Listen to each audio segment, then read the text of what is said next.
जय हिंद दोस्तों, मैं हूं आपका दोस्त प्रवीण सर। आप सभी लोगों का स्वागत करता हूं, अभिनंदन करता हूं टेट वाली क्लास में। तो दोस्तों, आज मैं आप लोगों को मैथ की पेडागोजी में बताऊंगा कि गणित का पाठ्यक्रम में क्या स्थान होता है या क्या स्थान है। प्लीज़ आप मैथमेटिक्स इन कैरिकुलम के बारे में आज मैं आप लोगों को अच्छे से समझाऊंगा। दोस्तों, क्लास शुरू करने से पहले मैं एक और बात कहना चाहूँगा। जो लोग नए हैं वे क्या करें, चैनल को सब्सक्राइब कर लें, और जो लोग पुराने हैं वे क्या करें, दूसरों को शेयर कर दें।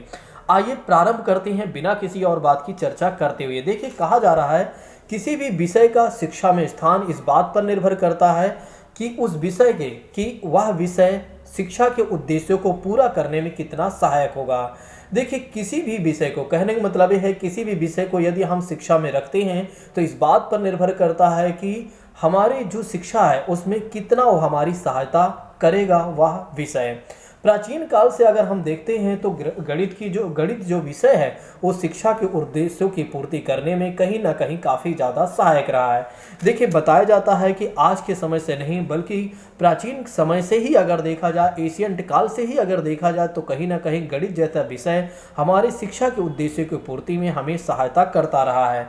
इसी तरह में अगर देखा जाता है तो कहा जाता है कि स्कूल में कोठारी आयोग, मतलब कि कोठारी एक आयोग आता है। उसने कहा कि कोठारी आयोग ने कहा कि उच्च माध्यमिक कक्षा की बात करते हैं, 10वीं तक के कक्षा के गणित को एक से लेकर, मतलब कि एक अनिवार्य विषय के रूप में रखना चाहिए। कहने का मतलब ये है कि कोठारी आयोग आता है स्कूल के संदर्भ में, वो कहता है कि 1 से लेकर कम से कम 10वीं कक्षा तक को गणित को एक अनिवार्य विषय के रूप में बना देना चाहिए। ऐसा कौन कह रहा है? कोठारी आयोग कह रहा है। दोस्तों, ये आपके एग्जाम में प्रश्न पूछा जा सकता है कि ऐसा कौन सा आयोग है जिसने ये कहा हुआ है कि गणित को 1 से लेकर 10वीं कक्षा तक अनिवार्य विषय के रूप में बना देना चाहिए। तो यह आयोग का नेम क्या है दोस्तों? कोठारी आयोग है। इस बात को ध्यान रखिएगा। यहाँ पर कुछ और बातें मैं आप लोगों को समझाऊंगा, समझिएगा इस बात को। लेकिन क्या होता है कि कुछ लोग गणित को लेकर काफ़ी ज़्यादा विरोध करते हैं। वे कहते हैं कि गणित को 8वीं कक्षा के बाद एक वैकल्पिक विषय के रूप में बना देना चाहिए। कहने का मतलब ये है कि कुछ लोग इसका विरोध करते हैं, कहते हैं कि देखिए, जो गणित है क्लास 1 से लेकर 10 तक के नहीं होना चाहिए, बल्कि गणित को 8वीं कक्षा तक ही होना चाहिए, 1 से लेकर 8वीं तक होना चाहिए। और 8वीं कक्षा के बाद क्या होना चाहिए? इसे वैकल्पिक विषय यानी कि ऑप्शनल के तौर पर रखा जाना चाहिए। किस पर रखा जाना चाहिए? ऑप्शनल के तौर पर रखा जाना चाहिए। कहने का मतलब ये है कि अगर कोई व्यक्ति गणित लेना चाहे 8वीं के बाद तो गणित ले सकता है, अगर नहीं लेना चाहे तो ना ले। इसमें किसी भी प्रकार का कोई दबाव नहीं होना चाहिए। जबकि कोठारी आयोग ने कहा हुआ है कि 1 से 10 तक के बच्चों को गणित एक अनिवार्य विषय के रूप में देना चाहिए, यानी कि बच्चों को पढ़ना चाहिए। दोस्तों, इस बात को ध्यान रखिएगा।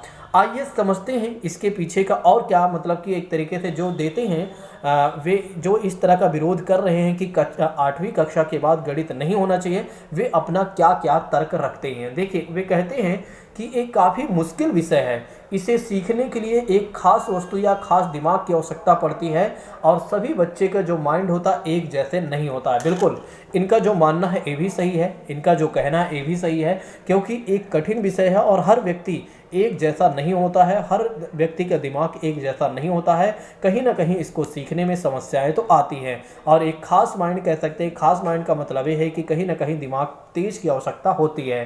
ठीक है, अभी मैं कुछ नहीं कर रहा हूँ, इनकी बातों को मैं भी सहमति दे रहा हूँ।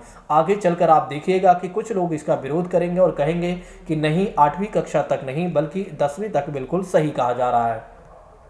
चलिए, दूसरी बात में कहा गया कि हाई स्कूल में अगर देखा जाए तो गणित की में असफलताओं की संख्या अन्य विषयों की तुलना में ज़्यादा है। देखिए, दूसरी बात में ये कहा गया, जो विरोध कर रहे हैं वे लोग कहते हैं कि देखिए, अगर आप 1 से लेकर 10वीं तक के कक्षा में रख देते हैं गणित को, और 10वीं की कक्षा आप देखते हैं जब बोर्ड का एग्जाम होता है तो बोर्ड के एग्जाम में क्या होता है, सबसे ज़्यादा अगर बच्चे किसी में फेल होते हैं, सबसे ज़्यादा अगर किसी विषय में वे फेल होते हैं तो वे गणित विषय में फेल होते हैं। कहाँ पर फेल होते हैं? गणित विषय में फेल होते हैं। इसलिए कक्षा 8वीं के बाद क्या कर देना चाहिए? गणित को एक अनिवार्य विषय के रूप में, एक वैकल्पिक विषय के रूप में, यानी कि एक ऑप्शनल विषय के रूप में रखा जाना चाहिए। जिसका मन करे वो ले और जिसका मन करे ना ले। आगे चलकर क्या होता है कि तीसरी बात और रखी जाती है, और तीसरी बात में कही जाती है दोस्तों कि हर छात्र इंजीनियर या तकनीशियन नहीं बन सकता है। देखिए, जो ये विरोध कर रहे हैं कि गणित का 8वीं कक्षा के बाद नहीं होनी चाहिए, उनका तीसरा तर्क ये होता है कि अगर आप देखते हैं तो हर छात्र इंजीनियर नहीं बन सकता है, ना ही तकनीशियन बन सकता है। तो इसका मतलब ये है कि सभी के लिए जो गणित है वो ज़रूरत नहीं है, सभी को गणित नहीं पढ़ना चाहिए। जिसका मन करे वो 8वीं कक्षा के बाद पढ़े या जिसका मन करे ना पढ़े, इसमें किसी भी प्रकार का कोई दबाव नहीं होना चाहिए। जबकि कोठारी आयोग ने क्या कहा है? कोठारी आयोग ने कहा है कि 1 से लेकर 10वीं कक्षा तक गणित तो होना ही चाहिए, इसमें कुछ भी बदलाव नहीं किया जाना चाहिए। ठीक है, ऐसा एक कहा जा रहा है। अब देखिए, ये तो हो गई विरोध की बात हो गई, ये तो हो गई बात विरोध की कि 8वीं कक्षा के बाद गणित को नहीं होना चाहिए। ये लोगों का अपना तर्क है। अब ये कहाँ तक बातें सही होती हैं, कहाँ तक नहीं होती हैं, आइए समझते हैं।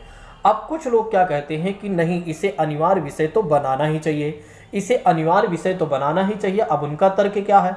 वे क्या कहते हैं, क्यों अनिवार्य विषय बनाना चाहिए? वे कहते हैं कि देखिए, गणित जो है सभी विज्ञानों या सभी विषयों का एक आधार है। गणित जो है सभी विज्ञानों या विषयों का आधार है, इसको विषय कह सकते हैं, तो सभी विषयों का कह सकते हैं गणित एक आधार माना गया है। जैसे कि बात करते हैं विभिन्न विज्ञान की भी विभिन्न शाखाएं हैं, उन शाखाओं में भी देखा जाए तो कहीं ना कहीं गणित का तो इस्तेमाल हुआ ही है। जैसे कि बात करते हैं भौतिक की, बात करते हैं रसायन विज्ञान की, बात करते हैं फिजिक्स, केमिस्ट्री, ज्योग्राफी और जूलॉजी। ठीक है, जूलॉजी वगैरह, कुल मिलाकर कहने का मतलब ये है कि भौतिक विज्ञान, रसायन विज्ञान, भूगोल विज्ञान, भूविज्ञान और जीव विज्ञान और ज्योतिष विज्ञान, इन सभी विषयों में अगर देखा जाए तो कहीं ना कहीं गणित का ही इस्तेमाल किया जा रहा है। और ये सारे विषय हैं जो वो गणित पर ही आधारित हैं। बिल्कुल, अगर आप न्यूमेरिकल आप देखेंगे गणित के तो अपने अलग होती हैं, सॉरी इसके फिजिक्स के जो न्यूमेरिकल होते हैं वे अलग होते हैं, और उसके जो अक्षर होते हैं कहीं ना कहीं गणित के ही होते हैं। उसी तरह से रसायन की बात करते हैं, उसी तरह से अन्य विषयों की बात करते हैं। तो लोगों का मानना है कि गणित को एक अनिवार्य विषय के रूप में तो बनाना ही चाहिए, क्योंकि जितने भी विषय हैं उन सभी विषयों का जो आधार है वो गणित ही है दोस्तों। ठीक है, ऐसा लोगों का मानना है। फिर बात करते हैं कि गणित एक सटीक विज्ञान के रूप में है। गणित के अध्ययन से क्या होता है, बालक में गणित के विज्ञान को सटीक रूप से वो स्वीकार कर सकता है, उसका दृष्टिकोण विकसित हो सकता है। जैसे 4 + 4 8 ही हो सकता है, ये बिल्कुल कॉन्सेप्ट क्लियर है, इसमें कोई कुछ नहीं बदलाव कर सकता है। 4 + 4 = न तो कोई 7 कह सकता है और ना ही 3 कह सकता है। लोगों का मानना है कि भैया हमें गणित को एक अनिवार्य विषय तो बना ही देना चाहिए, क्योंकि यह एक कॉन्सेप्ट वाला विषय है, एक अच्छा विषय है, जहाँ पर अगर देखा जाए तो एक क्लियरली कोई बातें कही जाती हैं तो वो हो ही जाती हैं। नेक्स्ट बात करते हैं, इसमें कहा जाता है कि गणित में अनुशासन संबंधी गुण और विशेषता का भी विकास होता है। देखिए, गणित जैसे जो अनिवार्य विषय के रूप में कह रहे हैं, वे कहते हैं गणित जैसे विषय को यदि आप रखते हैं, देखिए वे कहते हैं कि गणित जैसे विषय को यदि आप रखते हैं तो कहीं ना कहीं अनुशासन, डिसिप्लिन तो आती ही आती है। यानी कि एक तरीके से डिसिप्लिन की क्वालिटी आती है दोस्तों। कैसे आती है? क्योंकि इससे क्या होता है, लोगों को इससे क्या होता है कि लोग ये समझते हैं कि हमें कैसे और कितने समय में किसी प्रश्न को करना चाहिए, मतलब कितनी जल्दी कर लेना चाहिए। तो इससे क्या होता है कि लोगों में कहीं ना कहीं डिसिप्लिन तो आता है। गणित जो है तार्किक दृष्टिकोण उत्पन्न करता है। गणित क्या करता है? तार्किक दृष्टिकोण उत्पन्न करता है, और गणितीय समस्याओं को हल करने के लिए एक बच्चे को तर्क संगत सोचना पड़ता है, जिससे बच्चे के बौद्धिक विकास पर भी प्रभाव पड़ता है और उसकी मानसिक क्षमताओं का भी विकास होता है। देखिए, गणित से क्या होता है, गणित जैसे देखिए जो अनिवार्य कह रहे हैं, जो कह रहे हैं कि गणित को एक अनिवार्य विषय के रूप में बनाना चाहिए, वे कहते हैं गणित को तो तार्किक दृष्टिकोण, देखिए गणित एक ऐसा विषय है जो लॉजिकल थिंकिंग पैदा करता है, समस्याओं को हल करने में हमारी मदद करता है, और कह सकते हैं कि बच्चों को तर्क संगत सोचने पर एक तरीके से बताता है, उनकी बौद्धिक क्षमता का विकास होता है, उनकी मानसिक क्षमताओं का विकास होता है। इसलिए गणित जैसे विषय को तो रखना ही चाहिए। नेक्स्ट बात करते हैं, बच्चे गणित के अध्ययन से व्यवस्थित रूप से नियमित और सही तरीके से काम करना सीख जाते हैं। देखिए, ये कहते हैं कि बच्चे को एक तरीके से गणित के अध्ययन से व्यवस्थित और नियमित रूप से सही तरीके काम करना सिखाते हैं। गणित एक ऐसा विषय है जो बच्चों को व्यवस्थित बना देता है, नियमित बना देता है और सही तरीके से काम करने को सिखाता है। गणित एक ऐसा विषय है, इसलिए गणित को एक अनिवार्य विषय तो बनाना ही चाहिए। नेक्स्ट बात करते हैं, कुछ लोगों का मानना ये है कि गणित का जो ज्ञान है वो चरित्र निर्माण और नैतिकता के विकास में भी कहीं ना कहीं सहायता करता है। तो देखिए, कहा जाता है, लोगों का मानना ये है कि इसे अनिवार्य विषय के रूप में इसलिए बना देना चाहिए ताकि गणित जैसा जो विषय है वो हमारे चरित्र में भी निर्माण करता है और कहीं ना कहीं नैतिकता के भी विकास में हमारी सहायता करता है। और गणित की जो भाषा हो वो सार्वभौमिक है, वो सभी विषयों में अगर देखा जाए तो कहीं ना कहीं लागू होती है। गणित मानव जीवन से संबंधित दिनचर्या की बात करते हैं, कामकाज की बात करते हैं। बिल्कुल, यहाँ पर अगर देखा जाए तो लोगों का मानना है कि जो मनुष्य का जीवन शुरू होता है वो गणित से ही प्रारंभ होता है, यानी कि उसकी जो दिनचर्या है कहीं ना कहीं गणित से ही होती है। आप देखते हैं तो घड़ी देखते हैं तो घड़ी में भी कहीं ना कहीं गणित का ही इस्तेमाल हुआ होता है, ठीक है। और अगर देखा जाए तो पैसे का लेन देन होता है या कुछ भी काम करना होता है तो गणित जैसे विषय कहीं ना कहीं हमारी मदद करता है, यानी कि गणित डेली यूज में आने वाला एक कह सकते हैं विषय है। इसलिए लोग मानते हैं कि गणित को क्या करना चाहिए, अनिवार्य विषय बना देना ही चाहिए। नेक्स्ट बात करते हैं दोस्तों, कुछ लोगों ने ये भी कहा कि स्कूल में अन्य विषयों के लिए भी गणित का ज्ञान होना उपयोगी है। मतलब कि एक तरीके से अन्य विषय भी अगर पढ़ना है तो कहीं ना कहीं गणित का होना ही आवश्यक है। और आधुनिक युग में तो गणित का जो ज्ञान है अत्यंत ही आवश्यक है। मतलब आज के युग में भी गणित की बहुत ज़्यादा आवश्यकता है। बिना गणित, बिना मैथमेटिक्स के कुछ नहीं हो सकता, नथिंग हैपन दोस्तों। गणित मानसिक शक्तियों का विकास, गणित जो है मानसिक शक्तियों को विकसित करने का अवसर प्रदान करता है। देखिए, गणित क्या करता है, हमारी मानसिक शक्तियों को विकसित करने में कहीं ना कहीं हमारी मदद करता है। तो दोस्तों, जैसा कि हमने आपको बताया कि कुछ लोगों ने कहा कि गणित को 8वीं कक्षा के बाद हटा देना चाहिए, कुछ लोगों ने कहा इसे अनिवार्य विषय के रूप में बना देना चाहिए, और इसके पहले हमने कहा कि कोठारी आयोग ने कहा था 1 से लेकर 10वीं कक्षा तक के एक तरीके से अनिवार्य विषय बना देना चाहिए गणित को। अब बात करते हैं एनसीएफ 2005 क्या कहता है गणित के बारे में। आइए समझते हैं कि एनसीएफ 2005 क्या कहता है गणित के बारे में। गणित को कहता है एनसीएफ, गणित को बच्चे एक ऐसा विषय माने, एक ऐसा विषय माने जिस पर भी बात करना चाहें वे बात कर सकते हैं, जिस पर चर्चा करना चाहें चर्चा कर सकते हैं, और जिस पर वे काम करना चाहें तो काम भी कर सकते हैं। एनसीएफ 2005 ऐसी बातें कहता है। एनसीएफ 2005 ऐसा कहता है कि बच्चों को क्या समझाना चाहिए, बच्चों को ये समझाना चाहिए कि गणित को एक ऐसा विषय में मान लें कि कहीं ना कहीं वो हर जगह हमें काम देता है। जहाँ मन करे, जैसा मन करे, जिस तरह से मन करे वैसा काम करें, बात करें, चर्चा करें। गणित एक ऐसा विषय है, इसमें कहीं कोई नियम की आवश्यकता नहीं होती है उस तरह से, मतलब कि एक तरीके से कोई समय इसका नहीं होता, जब मन करे, जैसा मन करे वैसे इसके कार्य किया जा सकता है। एनसीएफ 2005 ने कहा कि हमें क्या करना होगा, बच्चों को ये समझाना होगा कि वे गणित जैसे विषय से डरने के बजाय, गणित जैसे विषयों से डरने के बजाय वे उसका आनंद उठाएं, क्योंकि गणित एक बेहतर एक तरीके से विषय है। नेक्स्ट बात करते हैं, कुछ लोगों का एनसीएफ 2005 ये भी कहता है कि बच्चों को महत्वपूर्ण गणित सीखे और गणित में सूत्र वगैरह को भी आगे होती है। देखिए, एनसीएफ 2005 ने कहा कि बच्चों को हमें सिखाना चाहिए कि गणित में केवल फॉर्मूले ही नहीं हैं, बल्कि इसके आगे बहुत कुछ प्रक्रियाएं हैं, तो उसको भी उनको बताना चाहिए। बच्चे वही प्रश्न उठाएं जो सार्थक हो और उन्हें हल करें, ठीक है। तो एक तो ये भी कहता है एनसीएफ 2005 की गणित एक ऐसा विषय है जिसमें सार्थक प्रश्न उठाए जा सकते हैं और उनको हल किया जा सकता है।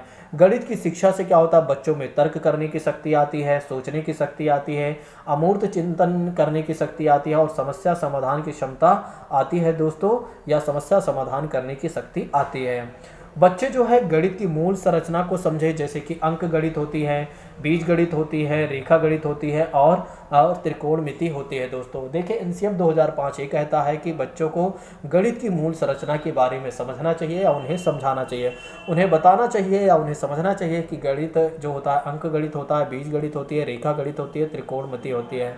बच्चे गणित को आवश्यक दैनिक गणित के से जोड़कर देखें तो उन्हें सब कुछ अच्छे से समझ में आने लगेगा दोस्तों।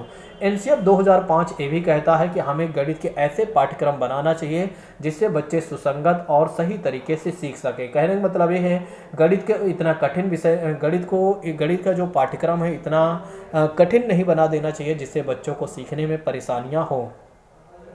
नेक्स्ट बात करते हैं महत्वाकांक्षी, इस अर्थ में उपरोक्त लक्ष्य और की प्राप्ति ना करें, ना केवल सीमित लक्ष्य रखें। कहने का मतलब ये है कि गणित को एकदम सीमित ना रखा जाए, बल्कि उसे कहीं ना कहीं खुला छोड़ दिया जाए। यानी कि गणित को जितना ज़्यादा बच्चों को सिखाएंगे और जितना अच्छा उच्च लक्ष्य प्राप्ति की ओर ले जाएंगे, उतना अच्छा बेहतर बच्चों का विकास होगा।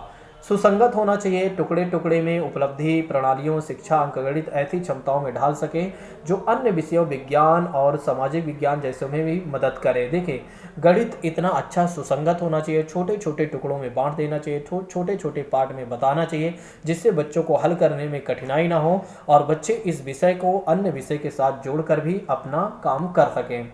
महत्वपूर्ण ऐसी बात हो, महत्वपूर्ण होना चाहिए ताकि विद्यार्थी ऐसी समस्याओं को हल करने की आवश्यकता को महसूस करें और शिक्षक और विद्यार्थी दोनों ही ऐसी समस्याओं को हल करने में समय और ऊर्जा का जो उपयोग करते हैं उसका सदुपयोग माने। देखिए, कई बार क्या होता है कि गणित की जो कक्षाएं होती, सॉरी, गणित जो होती है उसको लगाते लगाते क्या होता है कि कई बार हमें कुछ सवाल नहीं आती हैं, तो हमें ऐसा लगता है कि हमारा जो समय रहा, हमारी जो ऊर्जा रही, बिल्कुल ख़राब गई। लेकिन ऐसा हमें नहीं सोचना है और ना ही बच्चों के मन में ऐसी चीज़ें लाना है, बल्कि एक तरीके से बच्चों को हमें ये समझाना है ये बहुत अच्छा टाइम है, ये बहुत अच्छे से हमने इस समय का यूज किया, भले ही सवाल नहीं आए, लेकिन अगर देखा जाए तो अन्य चीज़ों को हमने बेहतर तरीके से सीख लिया। अगली क्लास में आइए हम समझते